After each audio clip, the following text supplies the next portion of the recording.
Hello everyone. This is a video I've been wanting to do for quite some time, and the idea is to do basically a comprehensive video of how to wing the waves. This video is going to be in three parts. This part is mainly going to be about introducing the whole program and mainly focusing on kit. The second part is going to be mostly focused about conditions, where to ride, spots, what to consider before you go out riding. And the final part is going to be about the technique of actually riding the waves themselves, getting in, getting out, and all sorts of things besides. So with that said, let's crack on.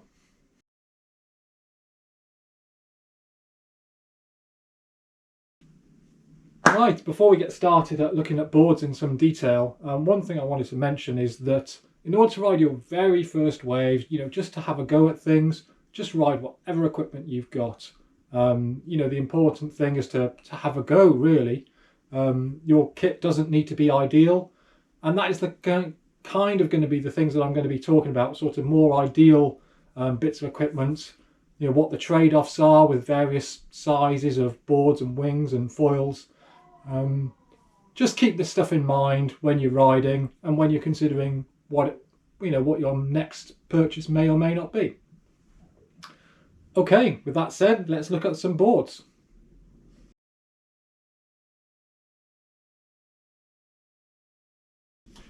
So here we have the three boards that I'm currently riding. There's my big old beast, the 115 litre Nomad.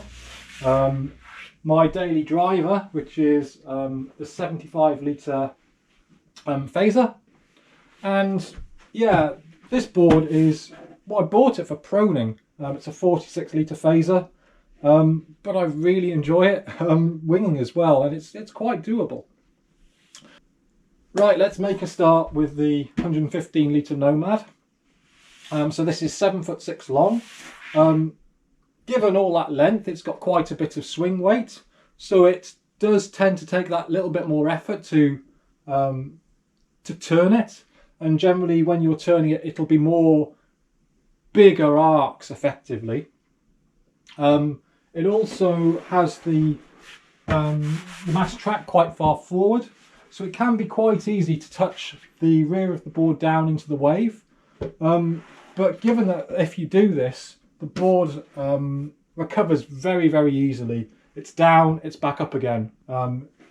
It's a very little consequence if you do actually touch the rear of that board into the wave.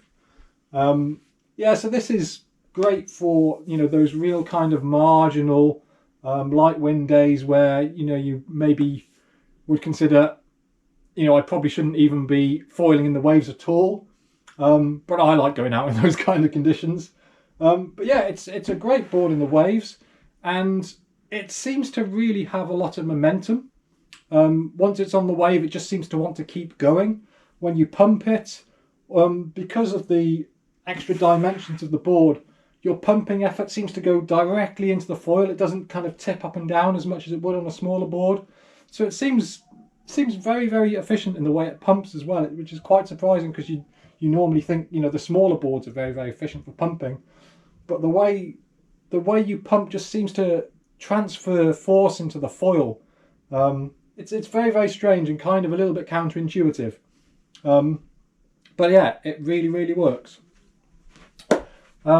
If we then go to the 75 litre, 76 litre Phaser, this is much, much shorter, and yeah, it's just a general really good everyday board.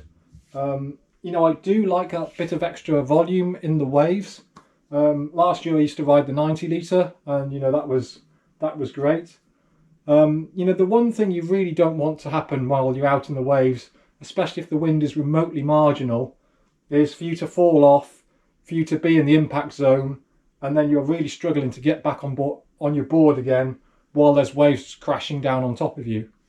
So having that little bit of extra volume can be of great advantage, especially when you're not sure about the conditions. So yeah, this is just a great all-round board, and yeah, when the winds are kind of moderate, I'll be taking this out. Obviously it's got that extra manoeuvrability, the shorter dimensions, so it means it's much less likely to catch the wave. And yeah, it's generally that fair bit more rippable than the 115. Going to the other extreme, we have the 46 litre. So this is very much a sinker for my weight of about 82 kilos. And, you know, I find this is great when the wind's really on. The interesting thing I find about this board, especially when you couple it with smaller foils, is it's so pleasant to ride. It's so nice. I find that when you're in the bigger waves, you can be quite happy on, you know, on a big board because you're generally doing big arcing turns and it doesn't matter quite so much. That reduction in the manoeuvrability. But when you're kind of getting to kind of 4 foot and below, boards like this are great because you really want to be, you know, carving aggressively, especially when you're in the, you know, close to the breaking parts of the waves. A board this size with a small foil is such fun. Of course, the big disadvantage of this is if the wind drops and you're in trouble, you're in the breaking zone, in breaking waves, you're just going to have to accept what happens to you effectively. But hopefully you've chosen that board on a day that it's suitable for.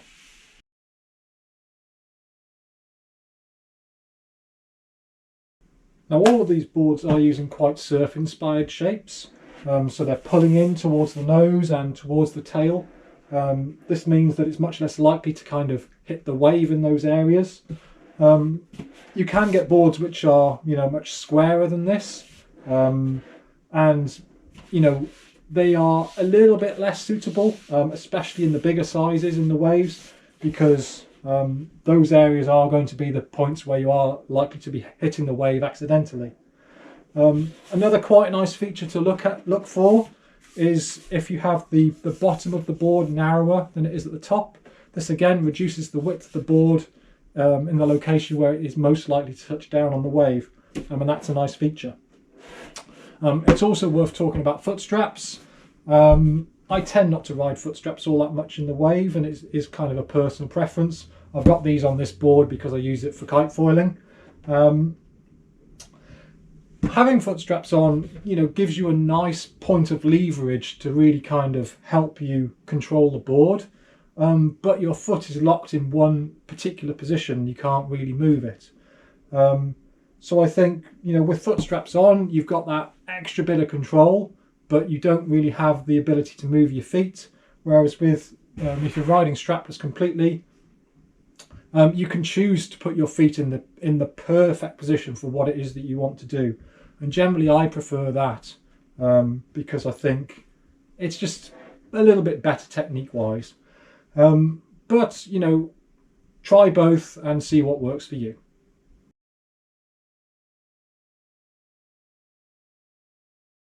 So the other thing worth talking about before we move on is the leash. Often I will just leash to my leg. It is a bit of a pain, you know, sometimes you will be standing on the leash. And again, sort of the curly one versus the straight, you know, the nice thing about the curly one is it tends not to drag in the water so much, especially the higher up your body you have it attached. But sometimes, you know, your wing can, your wing leash can get caught in this, or you can get it kind of caught between your toes and things like that. It is really a pain in the backside. The nice thing about leashing it to your leg is generally it's out of the way of your wing leash. You know, you're holding your wing in your hand. If your board gets washed away, it's attached to your leg. You know, the two are nice and far apart. You know, if you have them both on your waist, that can mean that they can both kind of tangle up. And it's probably a little bit more dangerous, I would say. But yeah, your mileage may vary with that. I don't think there's any great solution, but it's something to try yourself and see what works for you.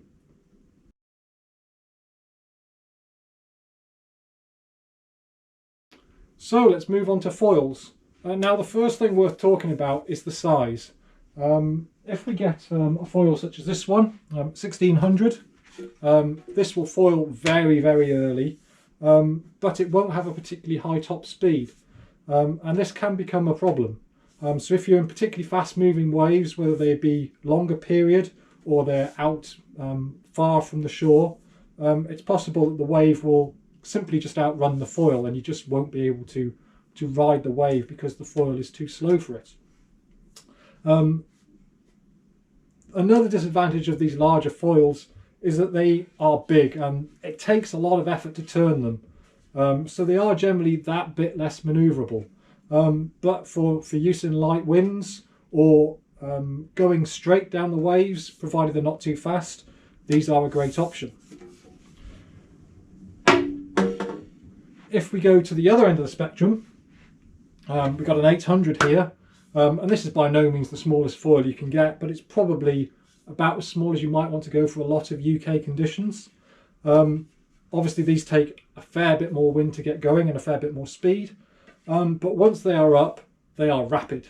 They are much better for travelling at speed, so those deeper, longer period waves. These will keep up with them much easier. Also, the smaller wingspan and smaller size means that they are much more manoeuvrable. And once you progress in your foiling journey, you will have a lot more fun on these smaller foils because they're eminently that much more rippable. Yes, but initially when you're starting, you're probably going to want to be going straight or maybe waving up and down a little bit. And these smaller foils are less of a concern, but as you improve, I'm sure you'll want to be getting onto smaller foils. In terms of foil size I'd recommend for most people, I'd probably go for somewhere in the 1000 to 1200 square centimetre range. Obviously you can alter that based on if you're heavier than lighter than an average 75-80 kilogram rider. These will be just a very nice balance. They'll catch reasonably powerful waves, give you the ability to maneuver on them as you progress, and you'll go a long way on a foil in that range.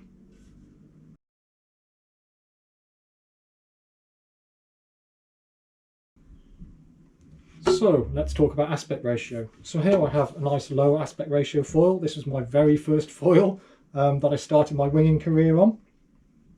The aspect ratio of this is about 4, I believe.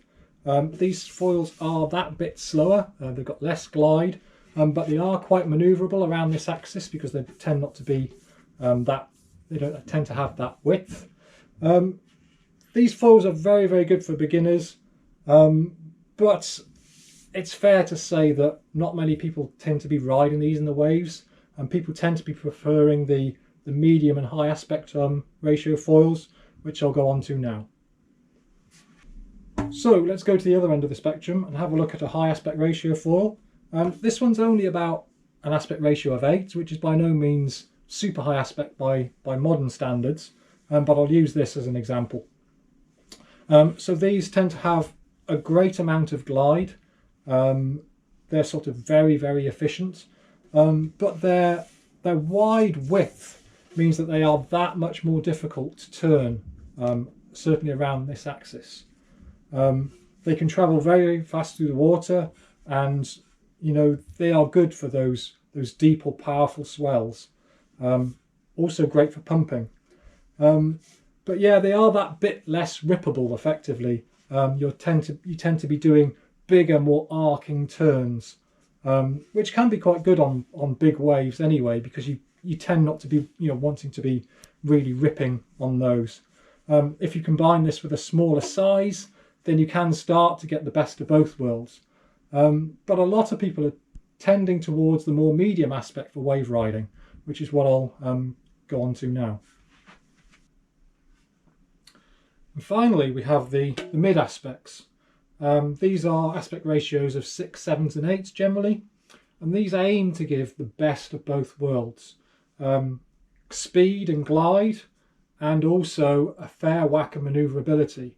So these really are the choice for most conditions. If you're wanting to actually really start riding a wave, up and down and carves, these are probably the best choice for you.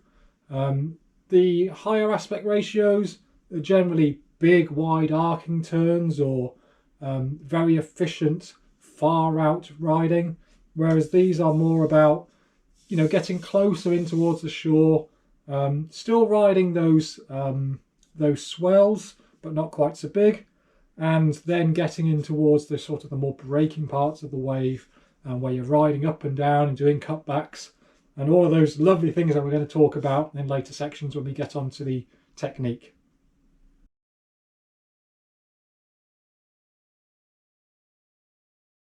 So to finish off our talk about foils, it is also worth mentioning masts as well. Now, whether you choose carbon or aluminium is entirely up to you and your budget. A carbon mast will obviously be that bit lighter, probably a bit stiffer as well, but it's entirely your choice where you go on that one. I would say though that the length of the mast is really important. If we take this 80cm mast here, put it close to the ground, maybe where the foil would actually be touching the seabed, then we add a board on top of that, and then we add a certain amount of tolerance for when we actually clamber onto the board. We're maybe talking about this height of water that we would need to get going. Now, of course, on top of this, we've got the waves. So the sea level is going to be going up and down. So maybe we were talking much more about this level being the actual start height that you could probably start considering riding your board in. And that's just for an 80cm mast. So if we were to take a 100cm mast, that level there becomes somewhere like here. And the difficulty is when you're in that depth of water, you will actually start floating. The waves will be pushing you back, and you probably won't be able to make much ground into the waves at all, because you'll just be floating and you won't even be able to walk on the bottom. So if you are going to be using long masts, you definitely don't want to be going out in locations where where you have to actually walk out through the waves and battle your way through it. Ideally, you want a nice sheltered location where you can launch from, then go out into the waves and then land back in the waves, then land back in the sheltered location you launched from. Ideally, never really getting pushed into the shore and then having to battle your way back out again, or having to basically pick up your kit and walk back round to your start location. So yeah, I would say really consider the length of your mast and also how tall you are as well. For myself, an 80 and 85cm mast is perfect. I'm 6'2". If you're a little bit shorter, maybe go a little bit smaller than that, and if you're a bit taller, you could consider something more than that. The one big advantage of a longer mast, however, though, is the fact that it gives you that much greater tolerance when going over the waves. You've got 80cm of tolerance here between your board and the foil. So your height that your board is above the water needs to be fairly precise. If you take that up to 100cm, that gives you that little bit of extra tolerance. Of course, if you go smaller than that, then you're reducing that tolerance. Another thing to consider, which is probably a little bit minor really, is longer masts tend to be that little bit more flexible. They've got that greater lever arm on them. So you will feel that slightly better connection to your foil with a shorter mast rather than a longer one. But I would say for most people, somewhere in that 70 to 90cm range, my preferred mast is 85.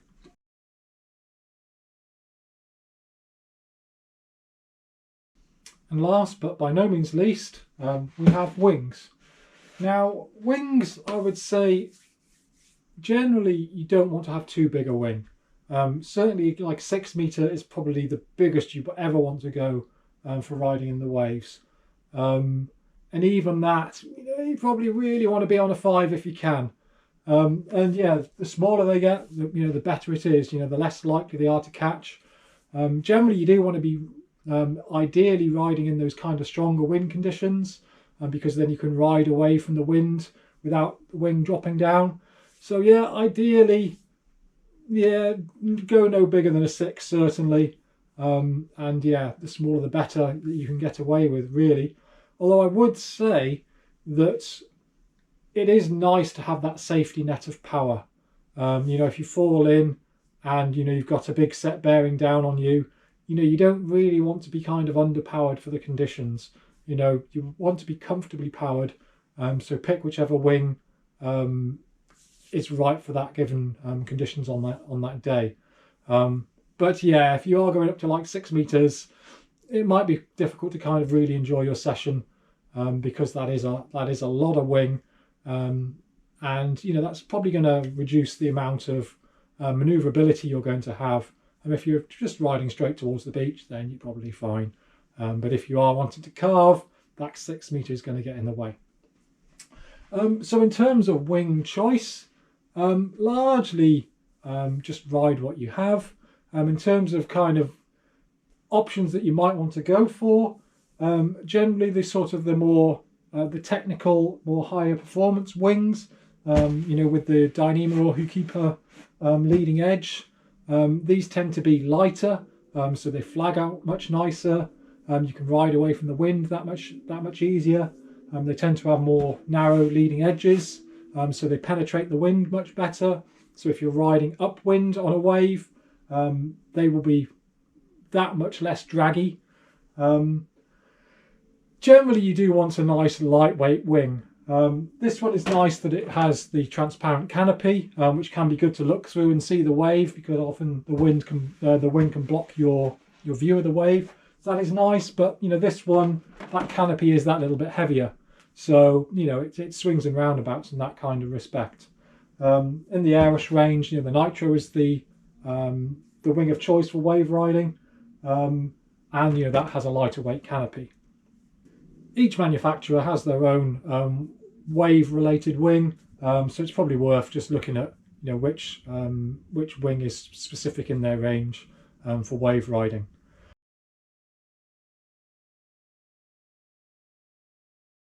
Before we move on, it's probably worth talking about leashes as well. I've currently got a wrist leash on here, but for riding in the waves, I would probably recommend trying to use a waist leash. The main reason for this is because you can paddle very efficiently with a waist leash on, whereas if you've got a wing attached to one arm, it's very, very difficult to paddle the board with a wing dragging off one arm. Of course, if you're riding far out and you're never really kind of getting into breaking waves and needing to paddle out of danger, then fine. Also personal preference, you may prefer the wrist leash, but I think the waist is the best all-round leash. Tends to get tangled up less, and it can be easier to do things like passing the wing behind your back, whereas obviously if you do that with this, then you've kind of got a shorter leash kind of going behind your back with the wing in this hand, and it all feels a bit awkward. So I think the waist leash does give a lot of advantages, and it's definitely worth trying out, and definitely the one I would recommend.